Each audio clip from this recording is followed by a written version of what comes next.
Why I left the Mormon church. Because it's bullshit? Is that good? Yeah. Is that good? Shortest video ever. Okay. I was actually filming. Oh, sorry. I thought you were just fucking around. No, I'm going to say that. Jesus. All right. Take two. I think we should leave that in. That's the beginning of Hold on. And if you'd like to donate to my sparkly water fund, it's amyloganlife@paypal.com. It's actually kind of true. I have an addiction. Besides the fact that it's bullshit, it's been a while since I've talked about this, and so why not? For some of you who haven't gone back and watched every single video I've done, I just thought I'd talk about it today because it still comes up, believe it or not. So in 2005, my best friend called me in a panic, basically saying, you were right, you were right. So let's back up even more. About 2002 to 2003, I just said, you know what? We're sitting on my back porch stoop. She had 2 little kids. I had 2 little kids. And I'm just telling her, Heidi, something's not right. I'm not feeling right about the church, but I don't know what it is. I was too scared to go read anti-Mormon literature, right? Because you're not supposed to do that. So I just sat with my doubts for years. She moves away. I was living in Utah at the time. She moves away. I move out of Springville where I was living, moved to Lakeshore where I lived for several years. And then 2005, she calls me and she says, Amy, you're right. And she's in a panic. And it's just like meltdown city. I'm like, oh my gosh, what's going on? And I had this really clear moment where I thought, it's time, Amy. It is time to go digging. So she was telling me books to read and websites to visit. And basically it was just Pandora's box. I spent the next year, it didn't take a year for me to decide I no longer believed, but I did spend a good year researching. Pre-CES letter. I get the gold star, right? I had to do all that work myself. So basically I spent the next few months going, okay, I'm an adult. I was 35, 36, right around there. I can figure this out. If the church is true, it will continue to be true. And nothing that I read, nothing that I study, no questions I ask will make it not true. So I honestly set out to prove that it was true, even though I had doubts, because I thought, okay, it must be my responsibility since I'm the one feeling doubtful and all the people in my life seem just fine with it. And I had asked questions before that, just generically to people. And you get the answers like, the church is true, just have faith, or they bear their testimony, or they just say, yeah, that's weird, but it'll work itself out later. And I was like, okay, you kind of spin in that space for a while. I just went down the rabbit hole, deep dive into the rabbit hole. And I started reading. And I started with Richard Bushman's book, Rough Stone Rolling. And before I was done with that book, I was done with the church. Because I kept thinking, even if 50% of this stuff that I'm reading is true, and I was never taught about it in church, this is crazy. And what did I just give my whole life for? Being a good girl, good young woman, good woman, adult in the church. Everything. Every life decision, every single thing I did was on the plan. I remember the moment, it's that paradigm shift where something shifts in your brain and you can never put it back. Of course I tried. I would do the thing where I'm like, well, I don't believe in it, but I love my family and I'll just keep going to church, right? Have you tried that? Most of us have. I can just sit through sacrament meeting because I kind of would whittle it down. I had already turned in my Laurel lesson manuals to my young women's president, which by the way, I did not ask to be released. I said, here you go. I love you dearly. Here's my letter. I'm done. Because I didn't want to be pulled into the we'll get someone, just keep teaching. No, I was done. It's okay to say no. If you're in that space, you get to decide. You are volunteering your time. This is not like a job where you're getting paid. You get to decide if that's right for you. Total tangent there, coming back. I felt betrayed. I felt like all that I'd done as far as living my life, every decision I've made was built on a stack of lies. Now, the thing that's, I think, one of the hardest parts when you kind of walk through that door, it's that Truman moment. He made it to the end of his little ocean space there. If you haven't seen the Truman movie, go watch the Truman movie, The Truman Show. And he doesn't know what's going to be on the other side of that wall, but he decides to go anyway. That's exactly how I felt. I'm like, I have no freaking deal what's going to happen when I say I no longer believe, when I start telling the people in my life, when I fully stop going to church, when I decide to remove my garments. I just felt betrayed. And so I couldn't do it anymore. And it's a weird thing that happens when you go through that paradigm shift. There's a lot of pain. It hurt. I cried. I remember vividly laying on my family room floor. I was alone in the house. Husband was working, kids were at school, and I was doing what I would do every day, which is spend hours online. I'd spend hours reading. Like, I put in the time, you guys. And I remember one day I had come in of course I drove a minivan. What else would I be driving?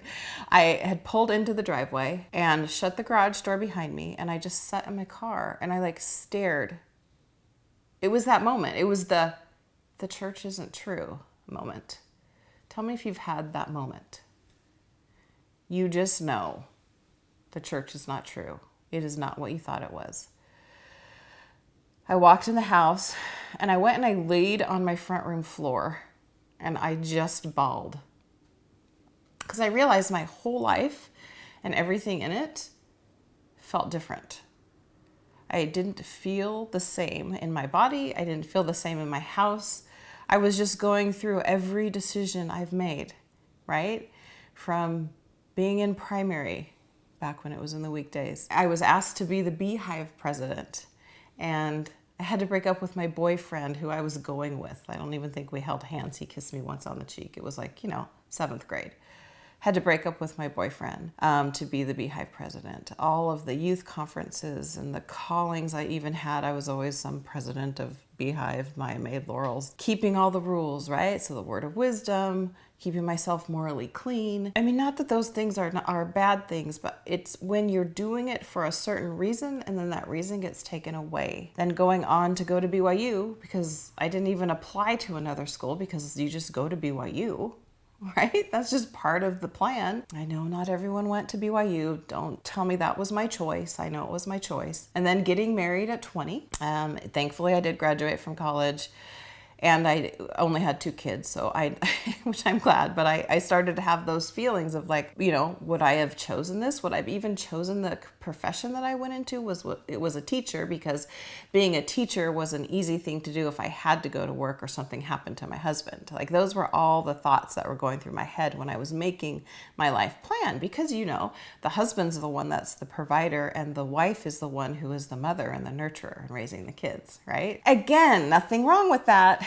But when you do things because you believed in the dogma, the total doctrine, the people, everything, it's like a whirlwind of things that get you to that point. And then, of course, I went on to be primary president a couple times, young women's president a couple times, doing all the things. And so when you get to the point where it's just bullshit and you see it through a different lens, you can't unsee it. You can't put it back in the box. You can't make it work. You can fake it. But my belief in faking it is that eventually eats you up, no matter what you're faking. This doesn't have to be with the church, but faking anything, pretending, suppressing those feelings when we're keeping it in line here with the church, though, is it starts to eat away at you. And I receive so many letters from you guys, so many emails, I should say, and the clients that I coach with who are so afraid to tell. They're so afraid, and they're adults, all right? Adults. And we get so afraid because the conditioning of how we've been raised, when you leave it, it kind of pits you against them. And I know for so many of you, you've had people in your family who they're like, well, we don't support your decision, and they don't talk to you, or they pull away. Or maybe you pull away because you're like, you don't even know who you are right now. All right, so I went through all of those things, and it was painful and hard, one of the hardest things I've ever done.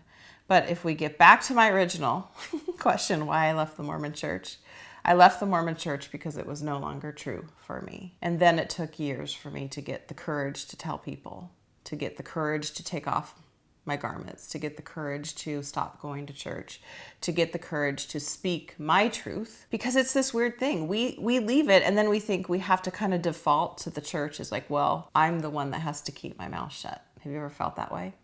And not that I'm a big stirrer-upper, I wouldn't go to a family party ready to be take me on. But you know, when you find yourself just keeping your mouth shut to keep the peace, I guess that's okay. We probably all do that to a certain extent. I mentioned this in the post on Instagram at amyloganlife. Please come follow me. I said the faith crisis is not for wimps because it's hard.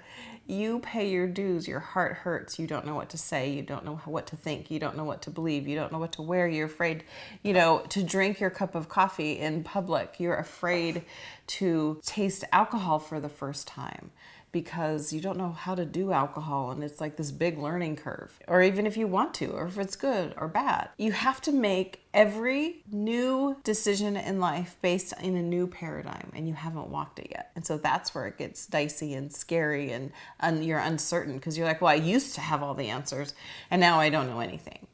So I say if you're in that space, just get comfortable with the not knowing. You don't have to know and you don't have to defend it. You don't have to explain it away.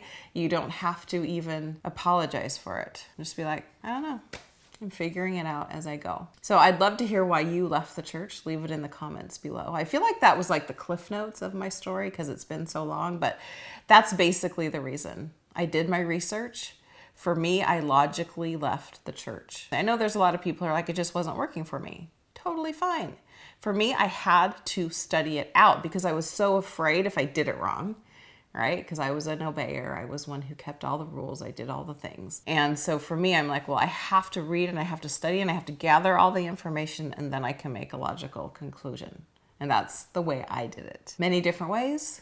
You pick the one that works best for you. But I'd love to hear why you left the church. Leave it in the comments below. Even if you're Jehovah's Witness, Seventh-day Adventist, ex-evangelical, like all of those things, I think we sing the same song. And that's what I love about this world we find ourselves in. You're so not alone. You're so not alone in this. So please make sure you've clicked subscribe. Also head over to amyloganlife.com and sign up for my 10 post-Mormon, post-religious life hacks and enjoy those. And then leave a comment in that video below how they've helped you and how that's working for you in your life. That's what I got for you today.